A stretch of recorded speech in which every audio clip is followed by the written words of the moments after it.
Well, thank you, Youngbloods. Welcome back to 21st Century Radio. I'm your host, Dr. Bob Hieronimus. Our executive producer and research assistant is Laura Kortner, and our engineer is Anita Brockington. Our guest for the full 2 hours of the show tonight is sitting here right next to me in the studio, so I can control him. Mr. Stuart Zolotorow. I'm going to ask him to keep quiet and to be patient for just a few more minutes. Then he can get noisy while I read this background introduction to set up this interview.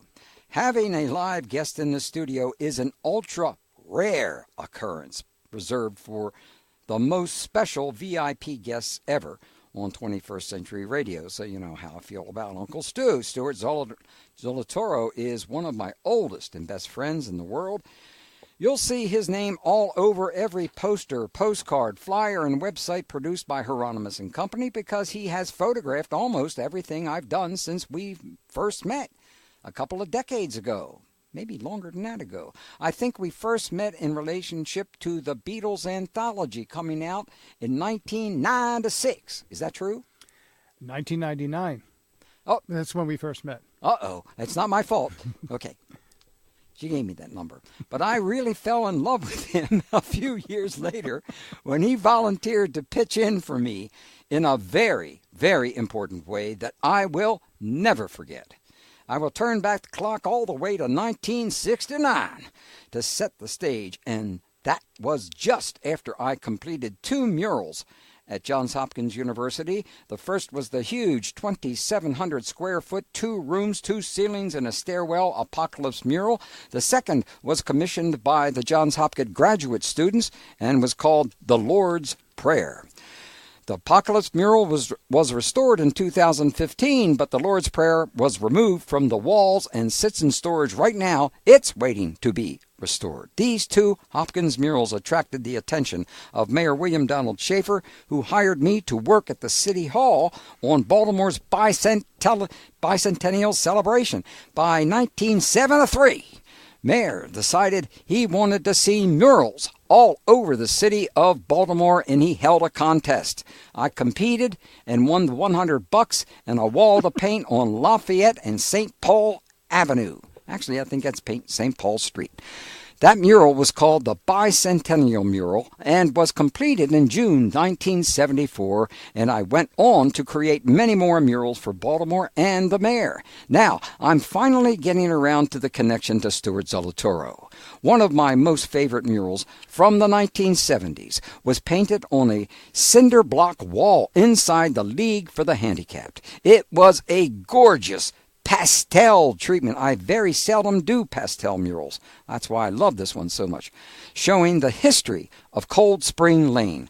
Don Schaefer was very proud of this mural, and so was I. Sadly, in the early 2000s, the new management at the League for the Handicapped decided to tear down this mural as part of their expansion plans. My pal Stuart Zolotorow was just getting ready to photograph this mural when he heard the news and about it being slated to be torn down. I was overwhelmed by other projects and deadlines and was unable to get myself down to the League right away. So, to save any of the cinder blocks that were being thrown away, I had to actually forget about it, and I did.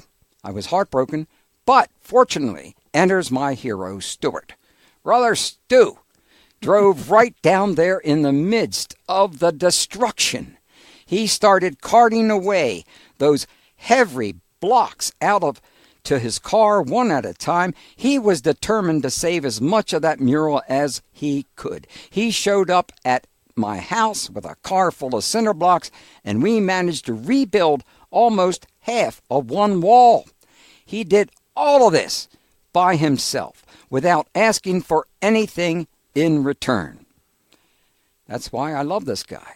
That day, he saved some of my mural, and tonight he is here in our studio for 2 full hours of discussion about his extraordinary photography career.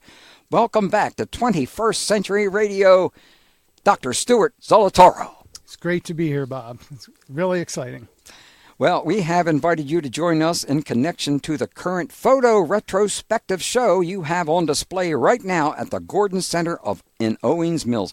Is it on display now through January 2020? It is on display till January 3rd, and the only drawback is you can only see it when you go to concerts there. But lots of people have been sending me pictures from it, and lots of people have given me great feedback on them. Really, I couldn't be more overwhelmed. It's very humbling.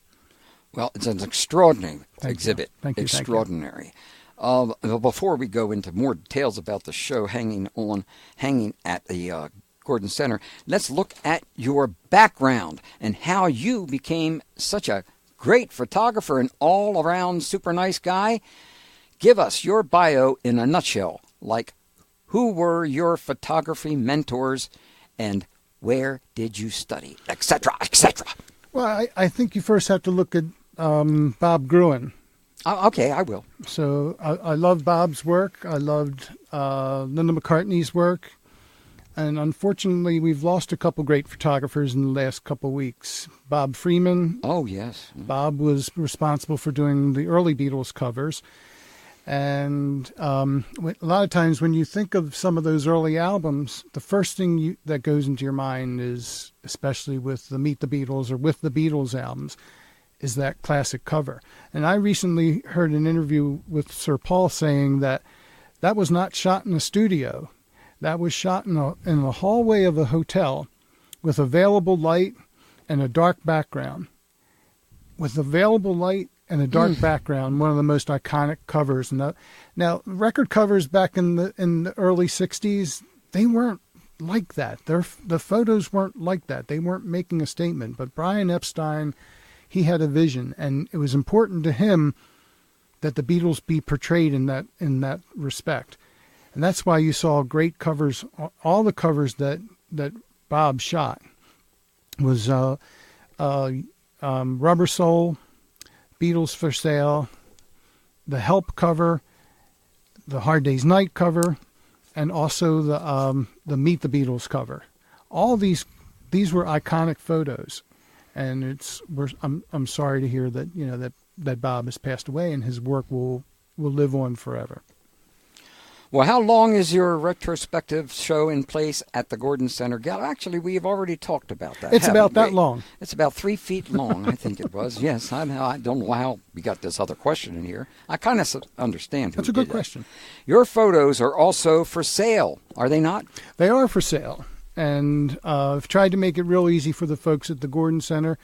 They are $250 a piece, even though they're all different sizes. Some of them are 30 by 40, some of them are 20 by 30. But I wanted to make it an easy thing for them to do, so I kept them all at one price. Mm-hmm. Good idea. I wanted to price it so that I could afford it. A lot of times I go to places. Karen and I went to the Morrison Gallery in New York, in Soho, and they had amazing images for sale. I couldn't afford it, I like it when the fan who can't necessarily afford to pay $3,000 for a photograph. I wanted it so that the local folks could afford Of course, yeah, especially the people you were photographing. My heavens, we're going to get to them very much now. How many photos are in the show, and which were some of the most successful shoots? There's 42 photos in the show, starting with my first photo job of Sammy Davis. What was the most successful? I guess it would have to be the photo of John Lennon. It was the first photo that I ever had published. I sent it to Linda McCartney, I would say about like 3 or 4 months after John died. And I got a letter back from her assistant saying that we would like to publish it. And but she had said we had just done a full issue on John, so it won't be for a while. They actually published it almost a year to the day of John's death in a magazine called Club Sandwich. And it is online the published photo is online that you put in there today.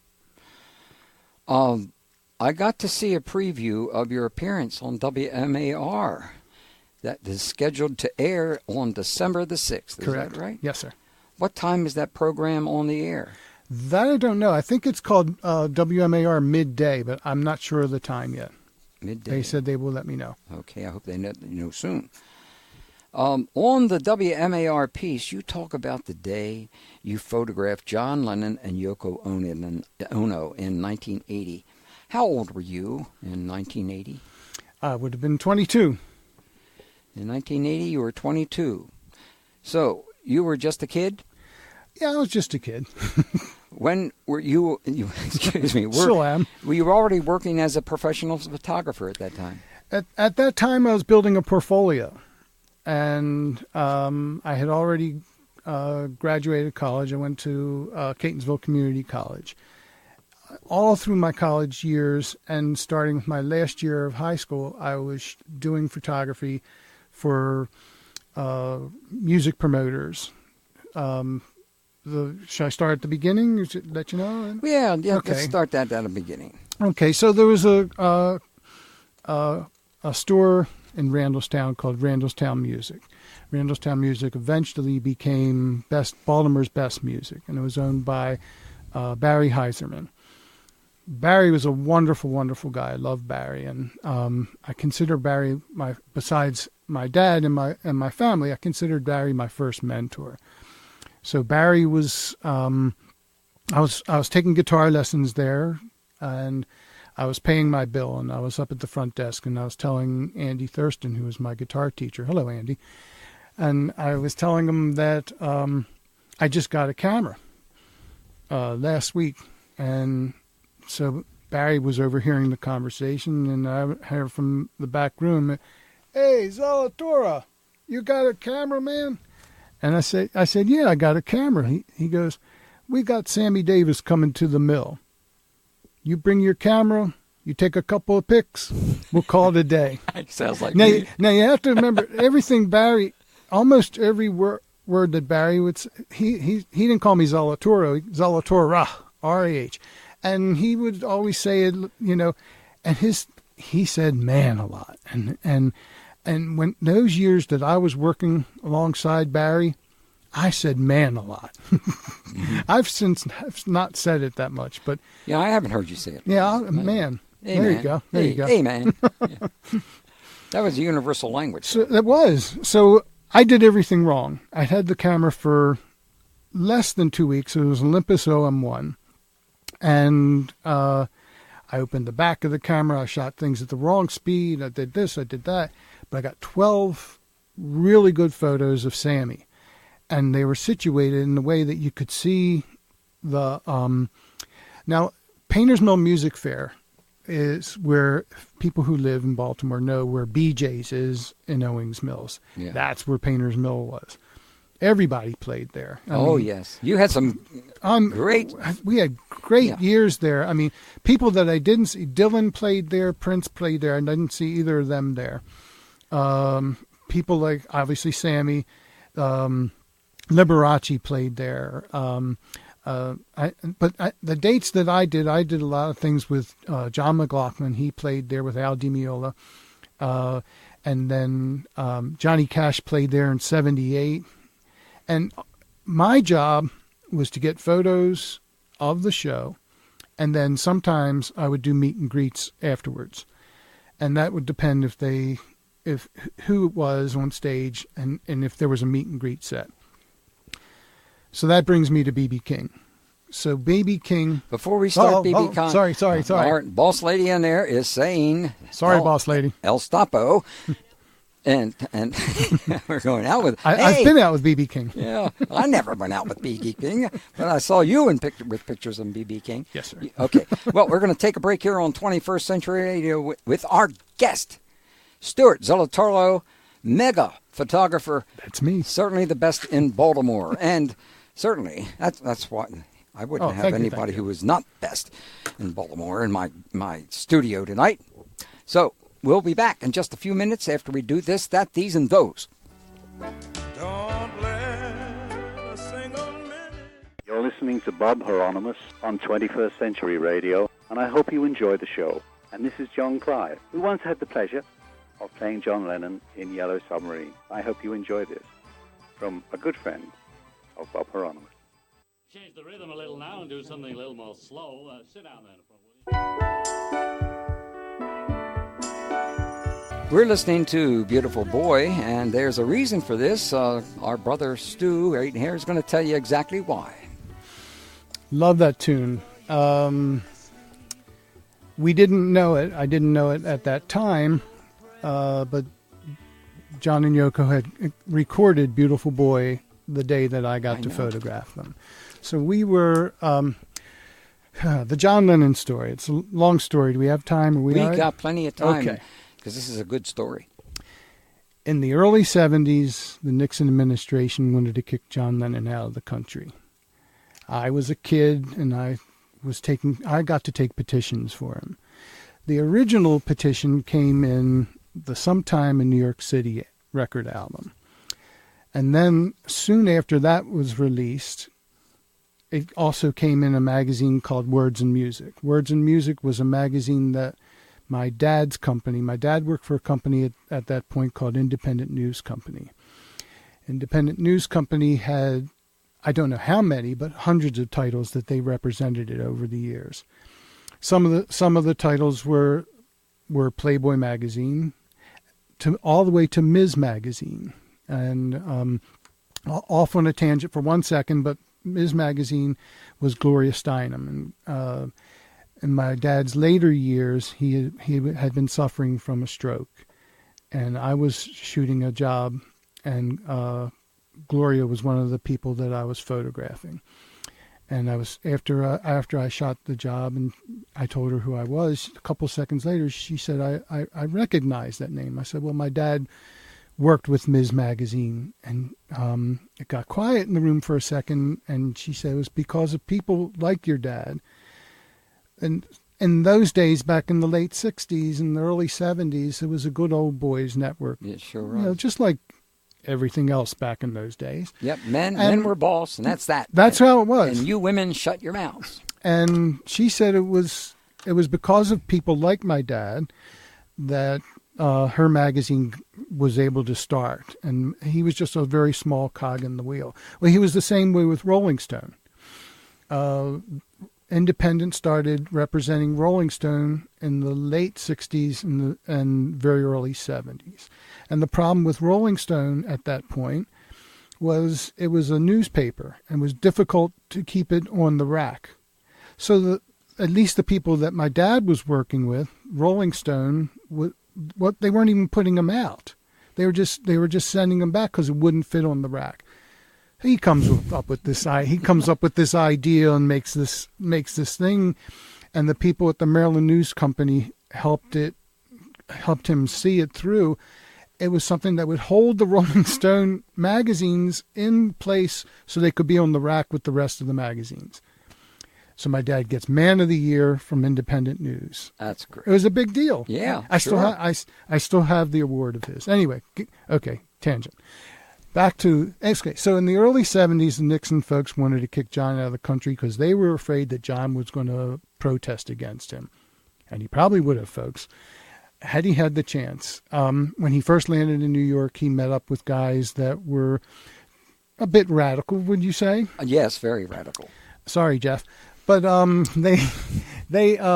so I guess the Nixon folks were worried that with John's public, that he could have influenced the elections. So they put a petition in the magazine Words and Music, and in that petition, 3 of my dad's bosses are on that petition. Some of them were at that point from Warner Brothers, and some of them were still at that point. My dad it was still situated with Independent News, and then John and Yoko's signatures were on that. So I filled out one copy of the petition and I sent it back, and I figured that was that, and then they sent me 5 more. I got those filled out, and they sent me 10 more. Next thing I know, I'm on Park Avenue in Baltimore at a place called Music Liberated. The owners' names were Jerry and Bernie. I was getting petitions signed there, and then I eventually was getting them signed at the Music Machine. And then, and this went on, the fight went on, I would say, for like 3 years. And I mean, I got hundreds of signatures. And then eventually John won his green card in 1975. On the same day, it was John's birthday and Sean's birthday. Oh. Sean was born in 1975. So he got his green card, Sean, and his birthday all on the same day. And so at this point, the woman who ran the petition drive, she later moved into and became a part of one of their assistants. Well, I guess my feelings is she probably didn't have a lot to do, because she would call me and she would tell me what they're up to. And if you know John's history, after he won his green card, he decided to lay low and not put out any music. He wasn't under contract, so he decided to just sort of semi-retire from the music business. Yoko didn't think he could do it, but he did. And his priority was Sean, and he did that with so well that he became to be known as a house husband. Mm-hmm. And in those days, people were they were making fun of him. He's like a house husband, and they couldn't get it. But anyway, so she would call me up and she would tell me they're doing this and they're doing that, and I would always end the conversation saying, I'm studying photography. I would really like to come up to New York and photograph John and Yoko. And she would remind me that they're not seeing anybody right now. And I never thought it would happen. One day she actually called me late in 79 and she was telling me about their trip. She said, we just picked them up from Japan. And she proceeded to tell me about their trip in Japan. And I remember she talked to me for like 20 minutes or so, and she told me all these amazing things that they did. And at the end of the conversation, obviously, I said, I'd really like to come up to New York and photograph them. So she said, well, there's talk maybe in the new year, which would have been 1980. There's talk then that there will be, that they may do some recordings. So I've got to go back a little bit. In 1977, from my dad's company, one of the guys who worked with my dad, he said that he could get me a meeting with John and Yoko. And so he arranged it for us. And my dad couldn't go, so my mom, who was I had pretty cool parents. You sure did. I was very lucky. I mean, my mom used to go see Sinatra playing at the Hippodrome. We'll get into that later, and we told all that to Graham Nash when he played the Hippodrome with Crosby and Stills. But so she went with me, and we got to the Dakota, and my mom went with the two of us. We walked in, and the doorman said Yoko that they'd be right down. Well, so Yoko came down by herself, and she had 2 albums for me. And they were both her albums. And she was very nice. She spent a few minutes with me, and I said, "Can I meet John?" She said, "Well, I can't do that. Everybody wants to meet my husband. I can't do that." And so I thanked her, and I took a photograph of her. And I made the photograph into one of my finals in college.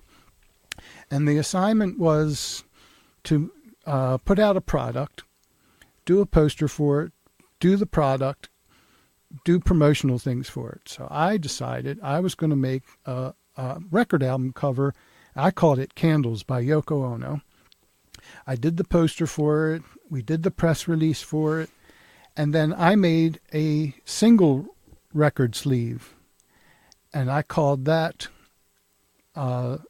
Little Sean by Yoko Ono. So now let's go back to 1980. So I hear that in August of 1980, I hear that they are indeed in the recording studio. So I called up their assistant, and I'll never forget how she said it. She said, "Yes." And I said, is it true that they're recording at Hit Factory in New York? And she says, yes. I said, I'd really like to come up to New York and photograph them. So she pauses for a second, and she thinks, and she says, well, I'm not going to tell you not to come up. I said, great, I'll be up on Tuesday morning. Good going. Okay, so now we're This almost is through it. what it takes to get We're through. almost through this. I know, but other people don't realize it, especially when you meet some of these folks that you and I have. Right. It's hard. Right. It's hard, and there's a whole group of people around them. There is. So one thing that I have not yet mentioned is that my brother worked for the Baltimore Orioles. He was their equipment manager. So in between doing all the other things that I was doing, I would be on the field working with the brother, working in the clubhouse. I got to know all the players. And in the beginning, he was on the Orioles side, and then in the last few years, he was on the visiting side, which means there was two clubhouse managers. My brother was one, and there was another for the Orioles at that point. So I had gotten my stuff done. That Mike, my brother's name was Mike. I miss you, Mike. We got everything done. I went on the field, and I've got my camera out, and the Red Sox were in. And I walked on the field, and, I'm taking my pictures, doing my usual bit. And I just walk up to like 6 of the guys who were playing catch, and it's like I walked up to them. I was very cocky myself. I said, I'm photographing John Lennon on Tuesday. And I really wish I knew who the player was, who said to me, he said, do you know them? I said, well, I've never met them before. I said, I met Yoko once, but I've never met John. So he says, well, let me think about that a second. So he goes into the batting cage. He takes about 6 or 7 swings, and he runs around the base, does his whole bit. He comes back and he says, you need to bring them something to break the ice. And I knew exactly what I was going to bring him. I didn't want to bring him this whole record album that I'm showing you here. Mm-hmm. I brought him that little record, that little 45 sleeve with a fake 45 inside that said Little Sean by Yoko Ono. So come time to go to Dakota, I get there roughly around 10 o'clock. I go to the doorman. I tell him, I'm Stuart Zolotorow. I've come all the way from Baltimore to photograph John and Yoko. He calls up to the office and he says, they'll be down in 10 minutes. He says, do me one favor. Don't approach them right inside the gate area. Let them come out and go and sort of steer them to the side a little bit, because I don't want people to be blocking the gate. And that's what would have happened.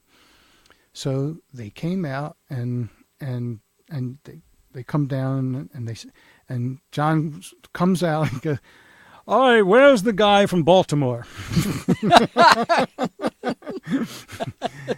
So I told him who I was, and the first thing I did was I showed him the record sleeve. And he takes the first thing he says is, Mother? And he shows Yoko the sleeve. He takes his glasses off. He's looking at it real close, and he turns to me and says, how did you know this? How could you have known this? Bob, I had no idea what he's talking about. I have no idea.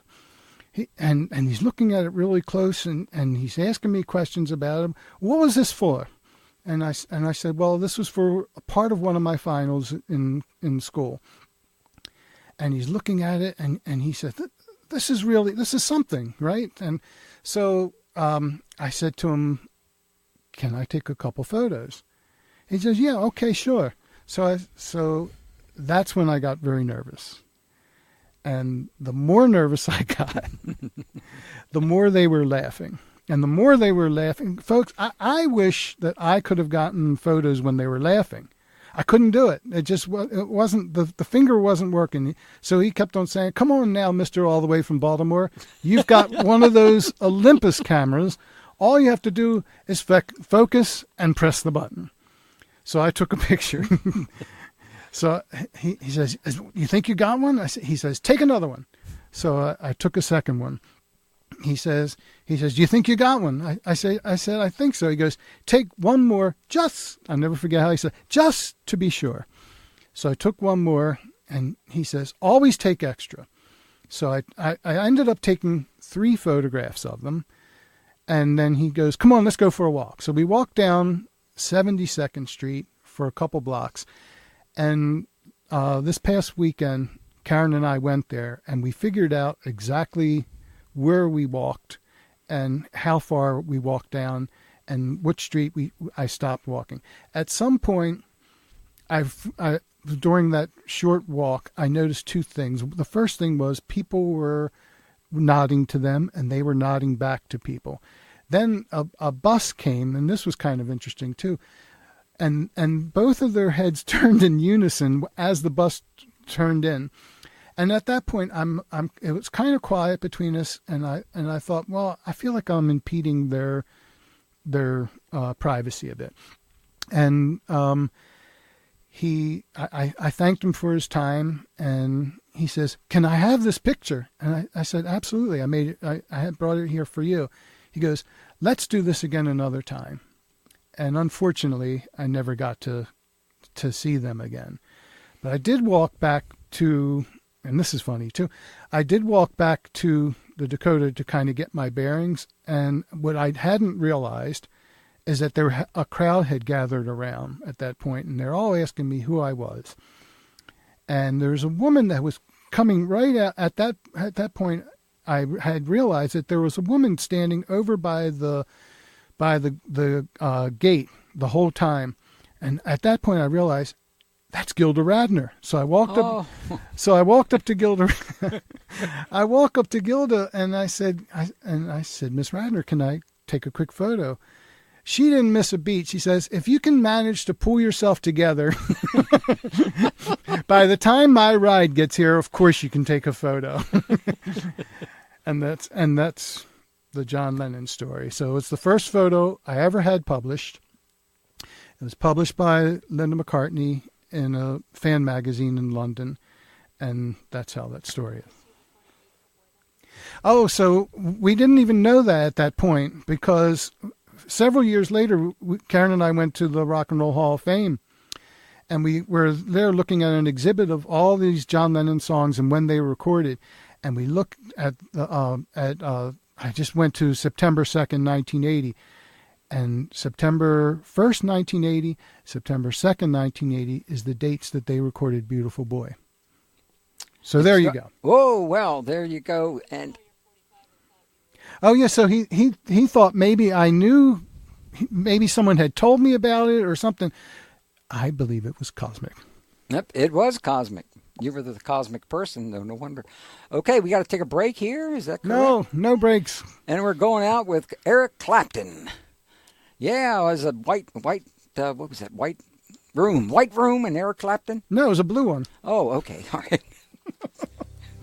Yeah. It's 3 miles to the river. Hello, I'm Louise Harrison. I've just written a book called My Kid Brothers Band, also known as the Beatles. I hope you may enjoy it.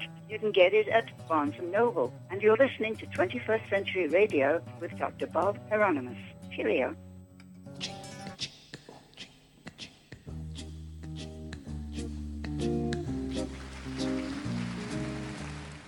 Bojangles, any dance for you. Our guest is Stuart Zolotorow, whose photographs are currently on display at the Gordon Center. That was Sammy Davis Jr., Mr. Bojangle. Why did you ask us to play this song, Stuart? The Sammy Davis Jr. So we never finished Sammy. So Sammy was my first professional job. That was with Barry Heiserman.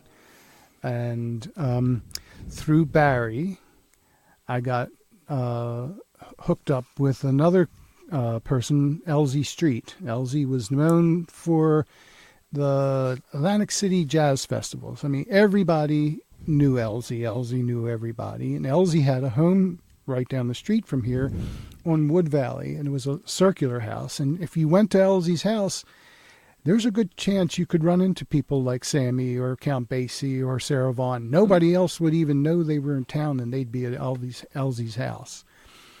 So Elsie had Sammy several times, but the first time he had him, it was the very first pop concert at the Meyerhoff Symphony Hall. Oh. Bet you didn't know that. No, I didn't know that. There were problems. The problem was it wasn't really built with sound for a pop concert. It was the most extraordinary sound for the orchestra. But the acoustics, the people in the mids could hear. The people in the front had a hard time hearing, and the people in the back had a hard time hearing. Oh, my. But with Sammy, my first date, and I'm sitting at a sound check. I didn't even know what a sound check was, but I'm sitting at sound check. And at that particular date, most of the guys that were playing for him were from the symphony. Sammy had his drummers, conductors, bass player, and probably his piano player as well. I'm not really sure. But he's trying to tell, in a very fast period of time, he's trying to tell the guys from the symphony, if I go conk chink a chink, conk chink a chink, that means I want you to play Bojangles. And the guys go, and he says, if I go chinka chinka, I want you to play Birth of the Blues. But not booze, blues. Sorry.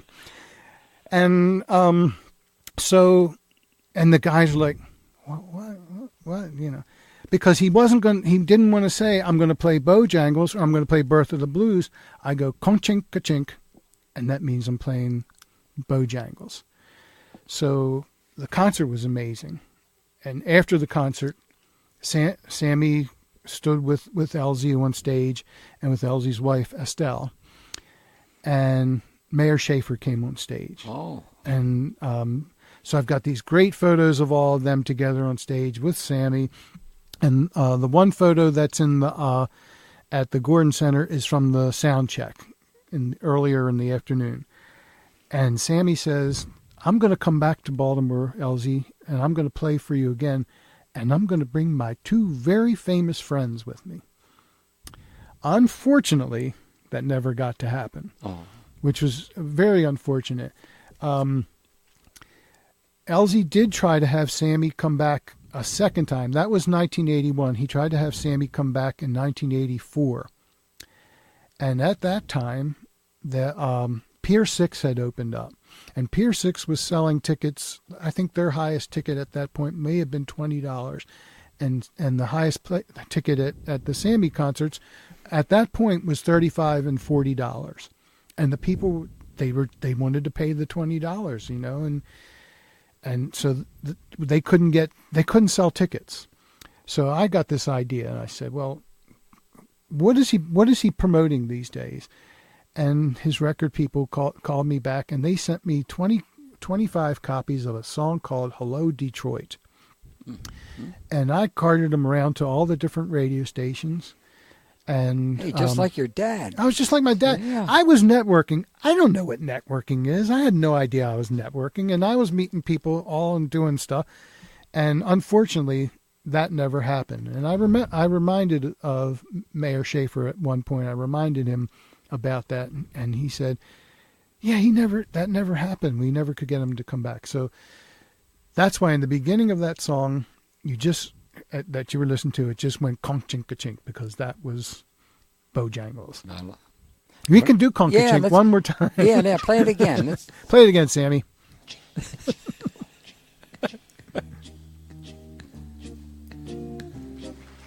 That's all I need. That's a ka-chink. All right. Okay. Now, let's see. We have just about 6 minutes left in this hour. So there's the question that I'd like to try to touch on. Who is the next person? The Who. Will you talk about photographing The Who? I photographed The Who. Or at least start that talk on. I can start that. Start it now. I photographed them in '89 on the Tommy tour, and that was at RFK Stadium. And then back, I guess it was 2008. And at that point, that one was at Verizon Center. I think that's what it was called back then. And my son was there, and his best friend were there. And I did the first three songs. The best part about that one was you could still go up to the front of the stage and do photography. So I went up there, and I'm getting these great shots of Pete Townsend. Now, Pete, the interesting thing about Pete is he does all his sound mixing right from the stage. So he has a mixer right by the stage, and he's mixing while he's playing. He's doing his pedals while he's playing. And because I'm a guitar guy, I'm concentrating on his hands. I pull my camera back, and Pete is giving me this look, and he's got that finger up. Right? Oh, jeez, a wit. He's got that finger up, and it's right by his nose. And at that point, I was shooting for a magazine called Goldmine Magazine. I asked them, I said, please print that one. And they didn't use that one. They used a generic shot that was on the cover of the magazine. And it was like, oh, I would love that one to be, but I guess they couldn't do that one. So. Well, they didn't want to cause too much controversy, because he was not a controversial type of guy. Not at all. Was he one of the first that busted up their guitars? Well, I think between him and Jimmy, they went through a ton of guitars, didn't they? Yeah, but I think he did a lot more than Jimmy's. You know what? I think you'd have to ask him. Well, let's Pete? call him. Is Pete still around? Yes, Pete's still around. That's right. You wanted me to give him one of my Woodstock buses. I do. Well, I'm not giving him mine. Well, no, I hope not. They're rare. There can't be more than 12 in existence left, and I think all of them are in our storage right now, and that's sad. It really is, because we're going to reproduce them. However, the cost of making them, it was just extraordinary. They need another $80,000, which I did not have. Not laying around the house, that kind of thing. Oh, my goodness, we got a couple of minutes here. Anything else you need to talk about on The Who before we get to the Rolling Stones next hour? Well, the Rolling Stones is a fairly quick story. All right, let's do that. I photographed the Stones once. It was December 8th, 1981. We did the first three tunes, obviously, and I was able to shoot up at the stage. And there was a few guys that stayed there beyond the first three tunes, and somebody got a little upset and started pouring a bucket of water on the three guys that were still there shooting. I was glad that I was a good boy. Oh, you were good. All right. Okay. And did not and left it at the end of the third song. Those are rules and regulations. You can't break them. There you go. And everyone thinks they're not going to be looking at me doing this other. They got you, and that kind of thing. You and I have had some strange experiences. We've had some great lines. experiences as well. Hey, later on, maybe next hour, we could talk about. That's easy for you to say. Yes, I know.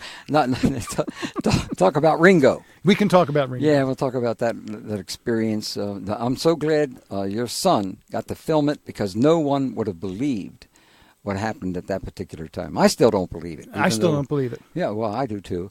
But, okay. All right. Read your sheet, Bob.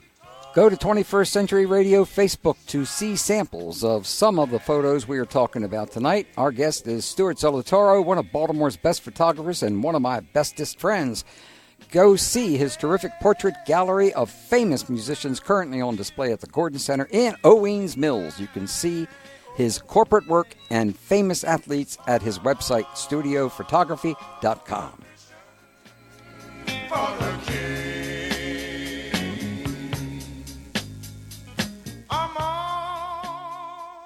Stay connected with stimulating